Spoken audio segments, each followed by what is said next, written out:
Hey guys, this is Derrick from the Wrestling IQ 101 podcast. Just want to let you know about this great partnership that we have with Collar and Elbow now. You can check out all of their great merchandise at collarandelbowbrand.com. Make sure you use the code WIQ101 to get some great savings. Everybody likes saving money. I like saving money, so you should too. Collarandelbowbrand.com, WIQ101. It's a match made in heaven.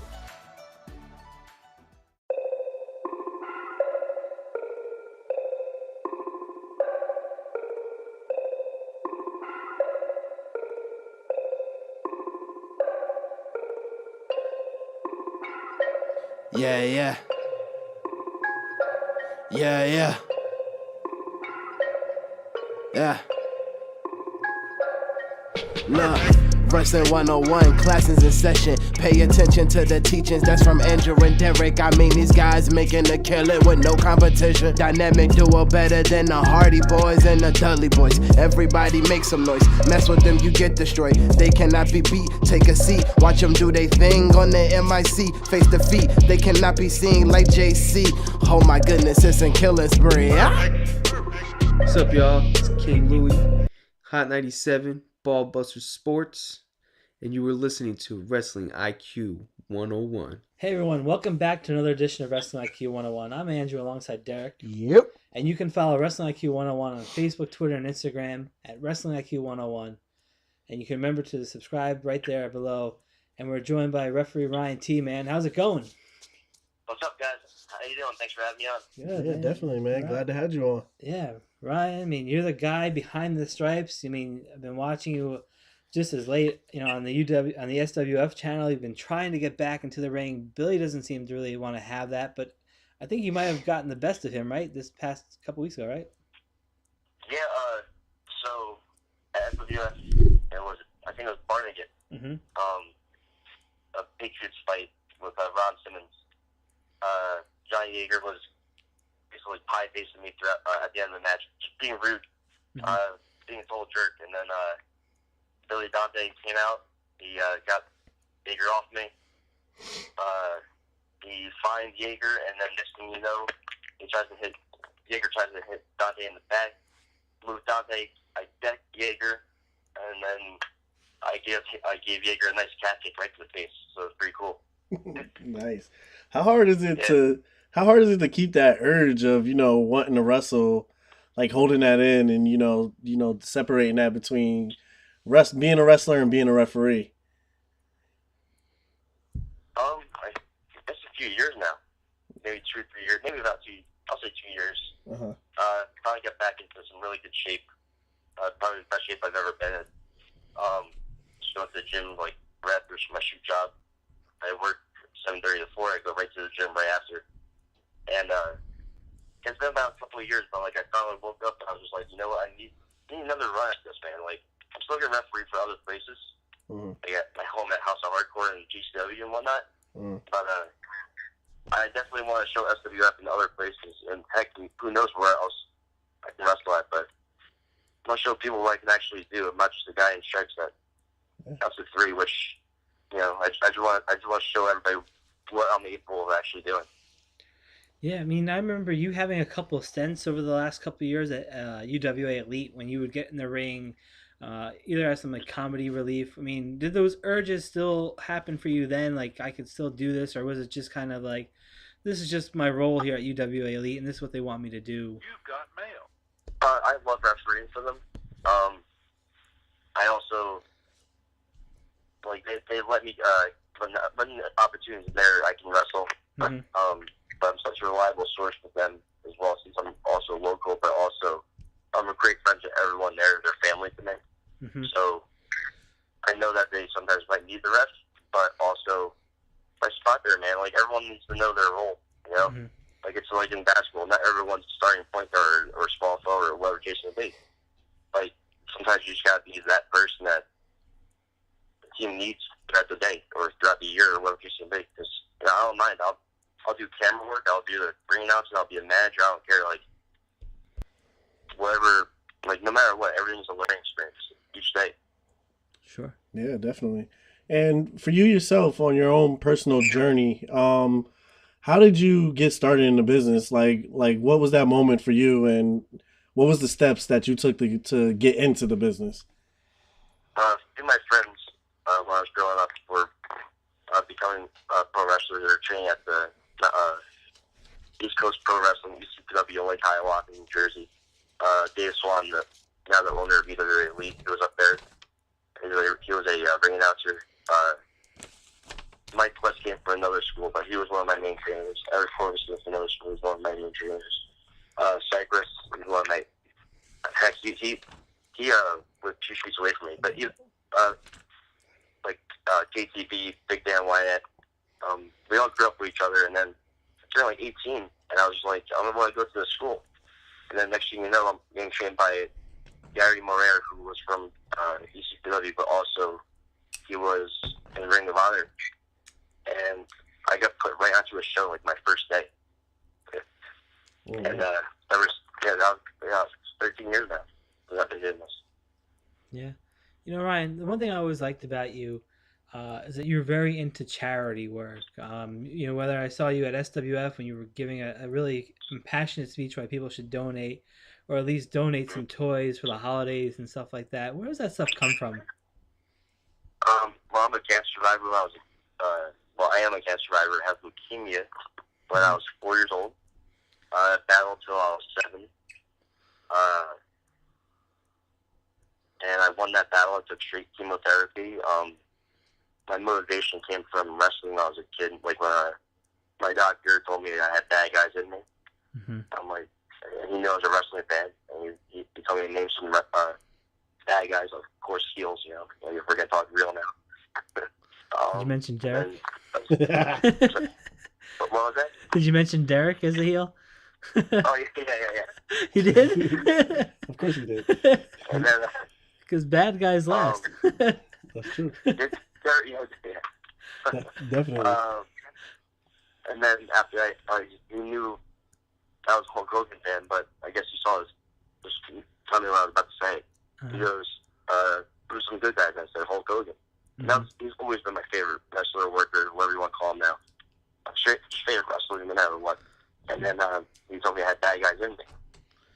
And then ever since then, that's what got me motivated to become a wrestler, just to be a part of wrestling in general. And then I said to myself, well, I'm not trying to sound confused, but I've been around for a bit doing this. And I kind of made a decent name for myself as a referee, or just as a person. Mm-hmm. I think just more as a person. And I said, I want to start giving back to the Valley Fund, and I'll do toy drives for them, supply drives for the Camp Happy Times Valley Fund. And yeah, man, I want to help out people, no matter what. To me, it's not about money. It's about letting us silence someone's face, because the next day, like, that could change the person's life, like that minute, that second. And so who knows, like, a fan can come into a show and have the worst day of their life. Kid could have gotten bullied or something, Mm-hmm. Just a bad day. And then you just go up to a fan and like saying, "Hey, how are you?" And then like that. That's why I love just doing charity work. It comes from the heart and just bland. Yeah, definitely. That's a good cause. We definitely can respect that for sure. Yeah, for sure. I saw you did some work with Impact. How is it different, if there is a difference, with doing work with a company like Impact that's on TV regularly, and doing it with a regular independent company here in New Jersey? I think I was more excited than nervous. Like I was told, like I was still nervous no matter what. Like, don't get me wrong. Like, I've always been told in the wrestling business that if you're not nervous, you're not ready. Yeah. And like I learned on my first day. And so like I guess the difference was just knowing that it's a big spotlight, it's a big brand, it's a big company. Everyone knows about it. It's national TV. They have their own app, and no matter what, everyone knows. If you drop the name Impact, everyone knows who you're talking about. Yeah. Mm-hmm. And it wasn't really as different as maybe like a lot of people may think, because like I know a lot of people who are on the show, But regardless, like knowing that camera's right on you, like that hard cam's right on you, and then you have the mobile cameras on two different sides, and yet it was my first time wearing an earpiece ever. And I've been doing this for 13 years. I've never had to wear an earpiece ever, and had people, somebody talking to me in the back, and then me sharing cues and whatnot. Awesome, I loved it. It was such a great experience, and can't wait to go back if the opportunity's there. Awesome. Yeah, Ryan, I always wanted to ask you, how did you get hooked up with, House of Hardcore? It goes back. I met Tommy. I was doing a Tommy Dreamer at Ace Wrestling. He's wrestling one of my good buddies from SWF, just the buddy in general, TJ Marconi, which he just announced that he was going to be coming back, by the way, which I can't wait to see. I refereed their match at Ace Wrestling, and I told him that my story, of course, because I do that to anybody, whoever I looked up to when I was a kid. And regardless of that, he loved my ability as a referee too. And I weighed a little more than I did at the time, than I do now at the time. And he told me to cut the weight, meet up with him one day when I cut the weight. And I was 205 pounds. I refereed their match 4 years ago. Yeah. And then, ironically enough, he was doing an autograph signing my friend wanted to go to at Eyesight America. Oh, yeah, I was there. Yeah. And then I'm like, I'm going to go with you guys because at that time I dropped 35 pounds. Nice. And then I ran into him, and then the first thing he said to me was, "You lost a lot of weight." Nice. And then we shook hands, and how you doing, whatever. And then my friends got to take a photo with him, and then I was like, "Hey, do you want to work for me at the Sportsplex in Kentucky in April?" I was like, "Yep, let's do it." And then ever since then, I've been working with them. Nice. That's definitely dope. Yeah, what a cool guy to be like buddies with too. Like Tommy Dreamer. Yeah, Tommy Dreamer is great. He said, "No, it's not like he is just a great person." Yeah. And I hope he hears this too, because he's done so much for me. Like he's changed my entire wrestling Nice. life. Like I'm getting booked all over the place now because of him. Like I went to New Orleans last year because of him. That's dope. That's awesome, man. Yeah. Good to hear that. It's good to hear. No matter what, if anyone's able to have just a conversation with the guy, like he's just straightforward. It's just so cool. Yeah, and it's good to see good people getting good opportunities. Like you said, House of Hardcore. Impact Wrestling. I mean, Ryan, you've always been kind to me, and anybody who's come up to you, I can say that you've been more than respectful to them, and that's great to see that good things happen to good people sometimes. So. Well, I'm just gonna turn the table real quick here. Like same with you guys though. Like when I see you guys at shows, like dude, when I talk to you, you come up to everybody like in the locker room or wherever it case may be, and you want to just say hi to them. You guys are respectful, and that's why your guys' show is such a big hit. You guys do such a great job because you respect everybody else, and you want to give everyone that spotlight. So for me and everyone else who's ever been on your show, and whoever wants to, I just want to say thank you as well. I'm not done talking yet, but on your show, but just thank you guys as well. We do appreciate that. We definitely appreciate it for sure. Now, you had me and you. We have a beef. You don't know that we have this beef, but you're gonna know that we have this beef now. We have beef. We do because you're a Brooklyn Nets fan. I'm a Dallas Mavericks fan, and you're Brooklyn Nets. Yeah, so we got a serious beef going on right now. But I just wanted to know. I see you're dedicated, man. You even got a Brooklyn Nets tattoo on your arm. Yeah, man. I've been a fan since I was like 4. But the Valerie Fund used to hook me up with Nets tickets for me and my parents and my family, me and my brother and whatnot. Oh man, so, I've been watching since like Daryl Dawkins days, dude. Talking to Thunder, bro. That's crazy. That's some serious fandom right there. How's it feel that they're doing good? D'Angelo Russell, all them guys, they're actually performing this year. Yeah, it's all. I love it, man. I went to the Nets gave I have their app, and they gave us like practice in the park tickets. Me and my dad went. Dude, that just the way that like it was like 1,000 people. Like the reason I'm saying it's not like so like I love how they're performing and whatnot, but like Kenny Atkinson came up to me and my dad started like yes, we're just having a great time talking to us. Nice. Like it was just so chill, dude. But like overall as a team, heck yeah, man. Dude, like, they're a young team. They're developing. Honestly, I don't want KD. I don't want nobody. Actually, I don't need no max contract people, man. Yeah. Still a young franchise. Oh man, you're probably the first person I ever said they don't want KD, man. That's kind of I crazy. don't want KD, man. I don't need an ego. Yeah. You know, Ryan, will you concede that LeBron James is the greatest player of all time, though? Me? No, heck no. But he can't like sit still when he's on the bench on the West right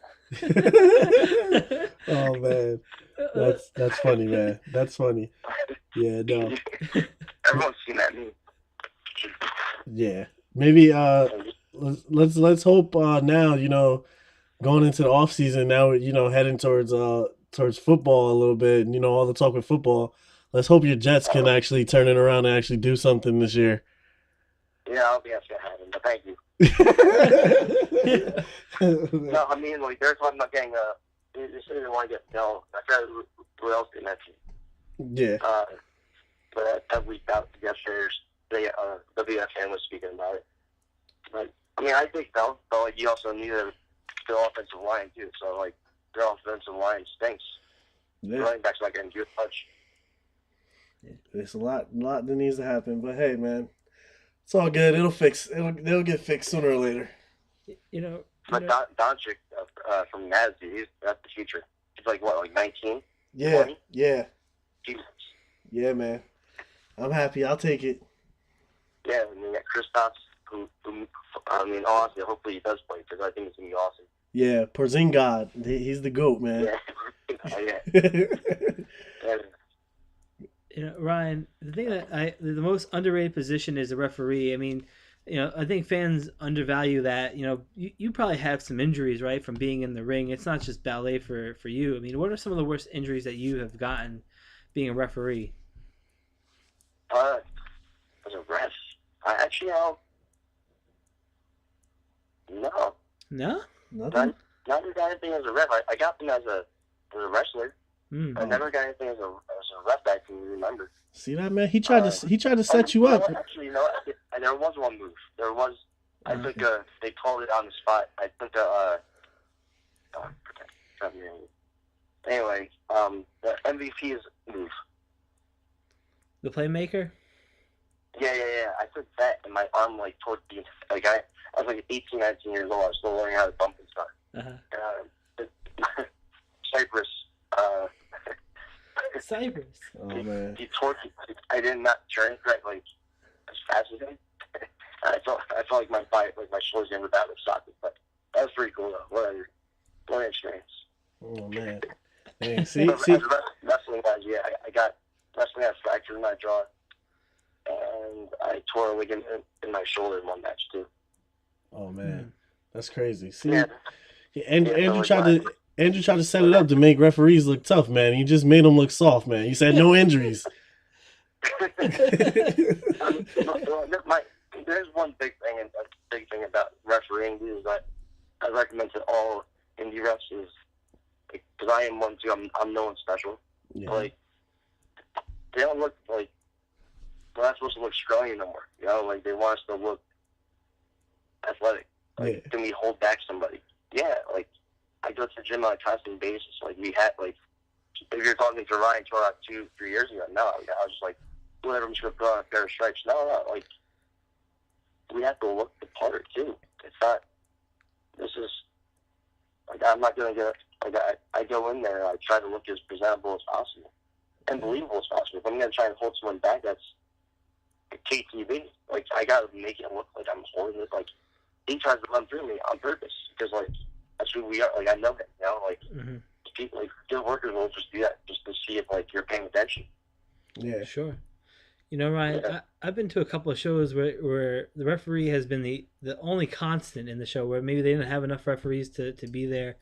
I mean, you've done that, right? Where you've been the only referee. How challenging is that? Or because it's supposed to be grueling to do a couple matches throughout the show, but to do all of them, right? That's pretty brutal, right?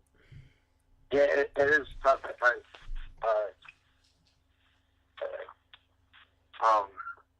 My cat just walked into my room. It was like crying. Sorry. It's all good. So like my first year into wrestling, I at UCW, it was called. And I'm actually looking at the DVD right now. 1 Wild Night.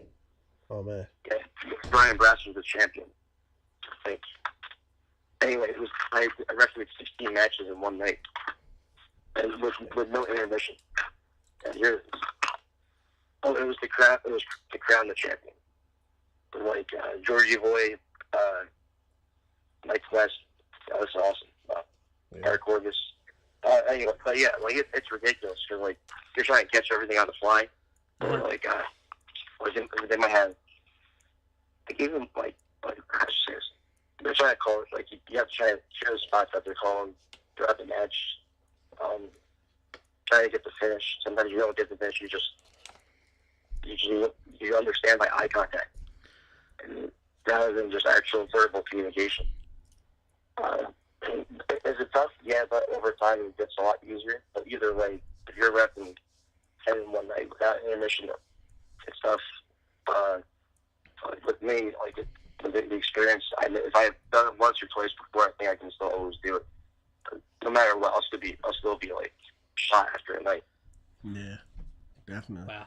Now, with your success that you've seen, doing referee work, if you got to choose between, being a ref or being a wrestler, like, what does it come down? Does that love still lie with you being a wrestler?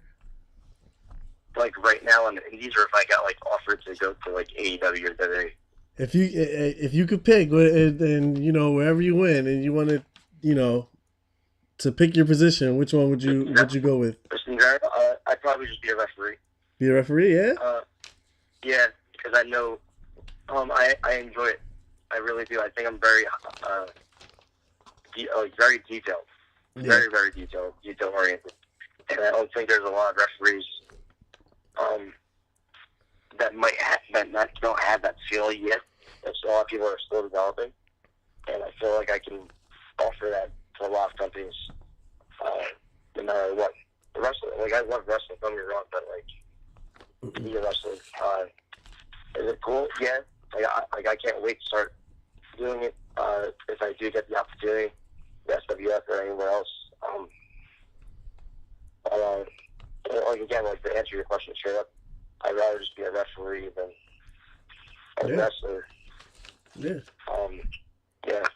Nice. So, I always wondered this. You kind of know like the journey of a wrestler and how they want to get to get signed on a big company like WWE or Impact or AEW now. What is the way that referees try to get their names out there and get signed by these big companies to do referee work? Best bet from what I've been told by people that I know who are already working for really big places right now. Just constantly do shows. Get yourself out of the state. Don't stay at your hometown base. Don't stay in the 10-mile radius. Go the extra 500 miles if you can. Yeah. Like me and Kate, like for instance, KTB, like I've known him since he was like 13. He started wrestling professionally. I think it was 14 or 15 years old. Yeah. That's the thing. A lot of people don't know. He's been wrestling for almost 13, 14 years.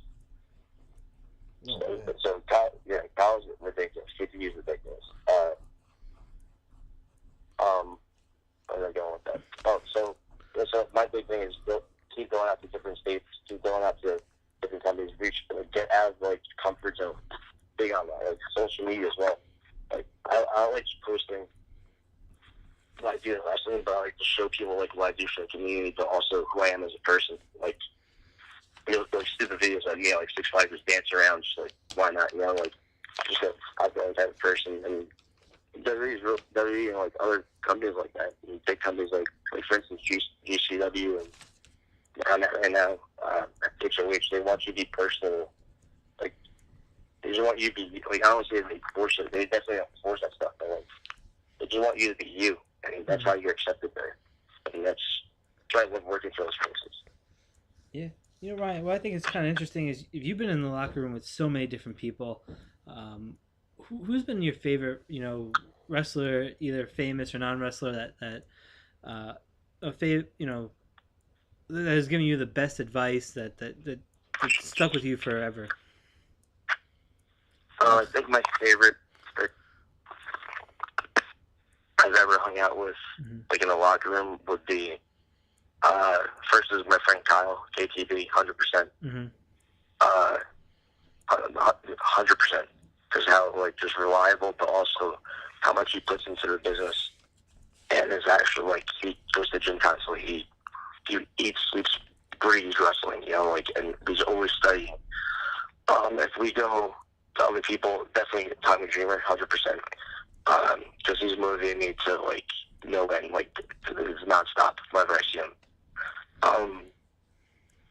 And let's see, there's definitely so many more.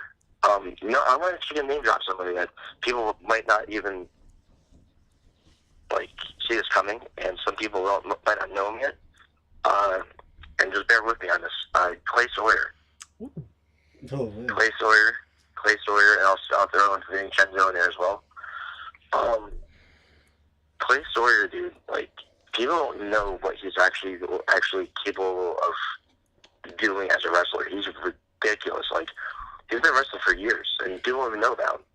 The dude can do a moonsault, and people are like, but when you look at him, people want to think he could do something like that. But I just have a person he's so laid back, and people underestimate his wrestling ability. And dude, like, if I was a booker, I would get that kid anywhere, 100%.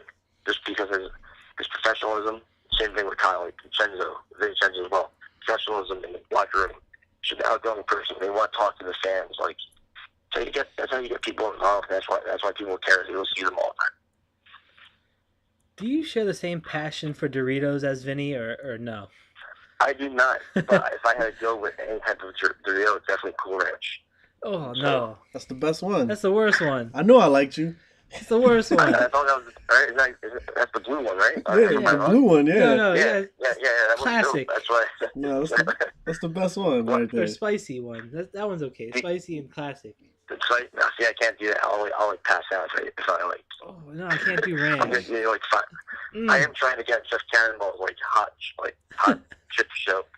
Oh, the hot ones. That'd be dope. That'd be cool. Yeah, he asked us to come on. I was like, no, I can't handle that. Andrew chickened out. I would still do it just because, like, I think everyone get a kick of like me, like crying on the floor. Yeah, that was hilarious. Like Matt Tremont has like ulcers, and he was doing that stuff, which was amazing. You know. That's crazy. Now, Ryan, for you, like, what's your end goal in all this? What is your vision, and what are you heading for and trying to do with this? The goal has always been WWE. Yeah. I guess you can say now it's either that Impact or AEW. Yeah. But right now, man, like I'm having a blast, dude. Like this, I'm at Game Changer Wrestling, or like, like there's no bigger indie spot right now than GCW. Yeah, sure, that's true for sure.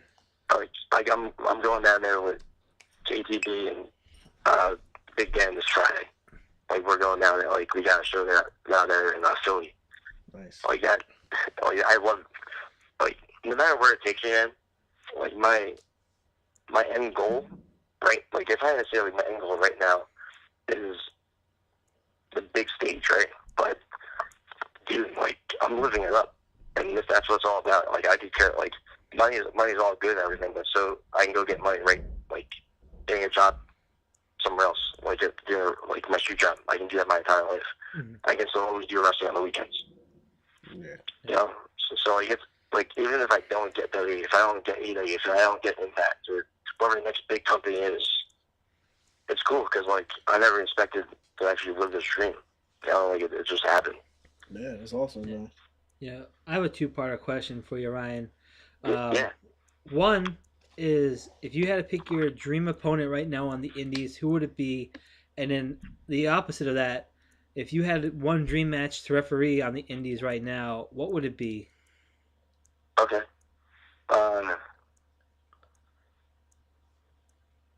My dream match, now I'm being serious about this, would be Nick Gage. Wow, Nick Gage? That'd be nice. Yeah, like Nick- I'm not saying like I would do deathmatch or anything. Oh, Like, I man, would. you gotta go deathmatch, man. No, like if there's table stuff, I could do that. But like, I give him so much credit for everything else. Like all those guys who do deathmatch, Yeah. like that's an art, man. That's an art form that not people would get, but like I get it. Yeah. Am I capable of doing it? No. And honestly, I'm not. Like I don't think I can do that. But like, if I could do a wrestling match, but like if it was hardcore or something, I could do like table and stuff like that. Which I don't think that's the thing. A lot of people think I just do comedy, but that's my thing. Is like this year, if I get the opportunity to wrestle, it's not going to be comedy. It's going to be a lot more serious version of me that people like of wrestling. Not like as a person, but like as a wrestler that people have never really seen that I can the stuff that I can actually really do. That's awesome. Yeah, I mean, Yeah. I can't wait to see that transition full-time, too. Yeah.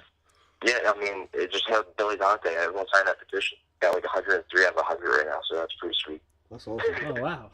So, yeah, you're right on target Yeah. to really to do this. I mean, I think it's great, man, that you're really reaching out for your goals and stuff like that.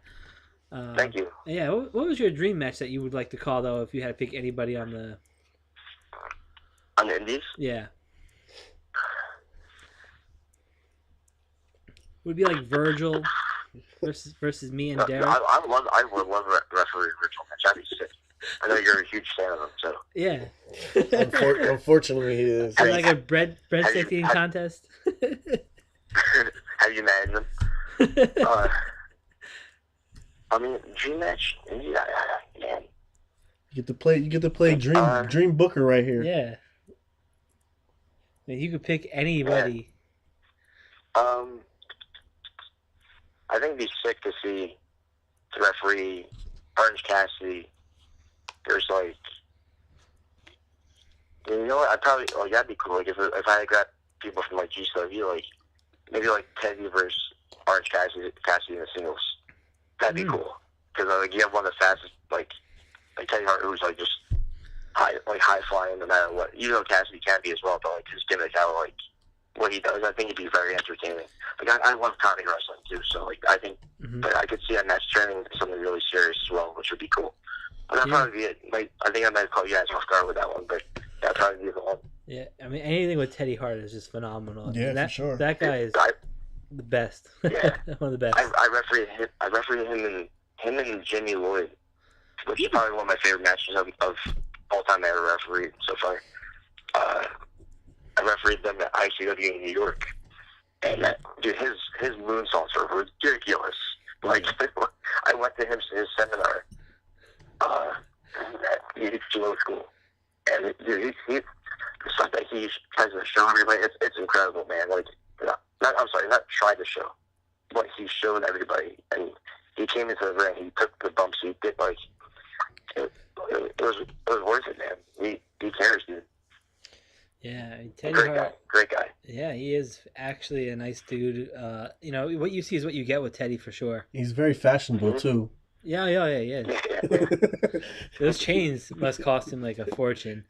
Ryan, it's always been a pleasure sitting with you and watching you perform, either, as a wrestler, as a special attraction in a Rumble like at UWA Elite, or just even watching you out there busting your butt as a referee on these shows. I think a lot of people will agree that without the referee, they maybe not look as good as they do. It's an important part.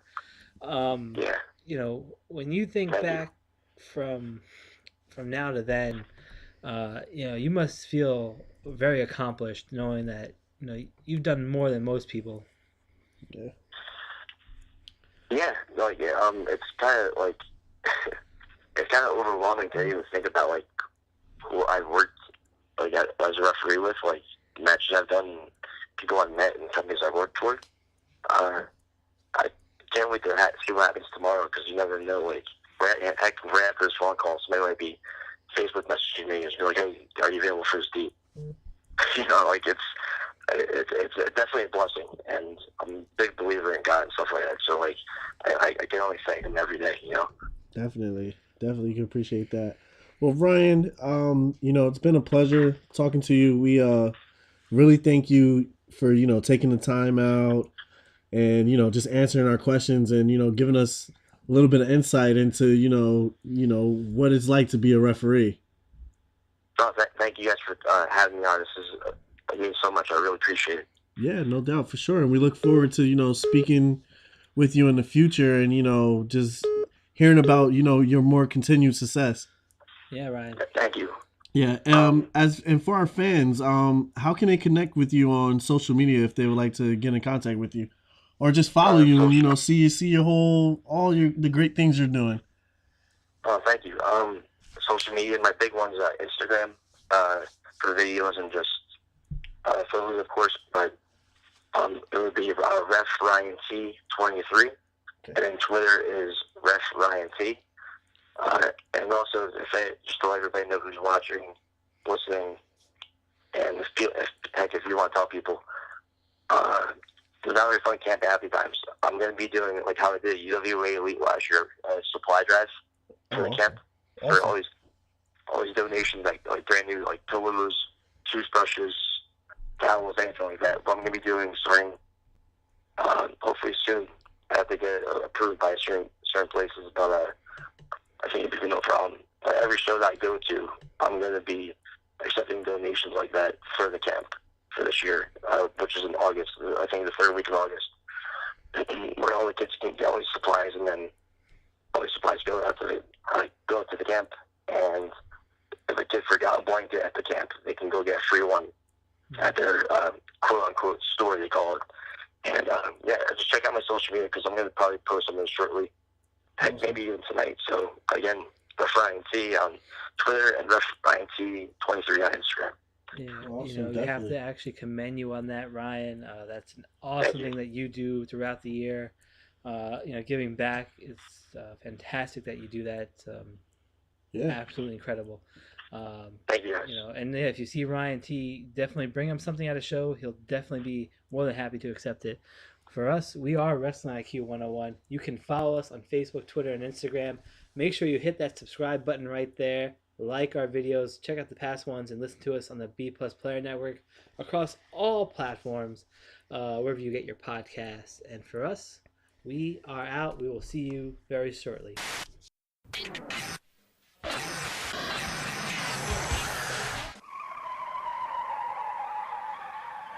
You have just listened to the Wrestling IQ 101 podcast, powered by B Plus Player Radio. One more for the good guy.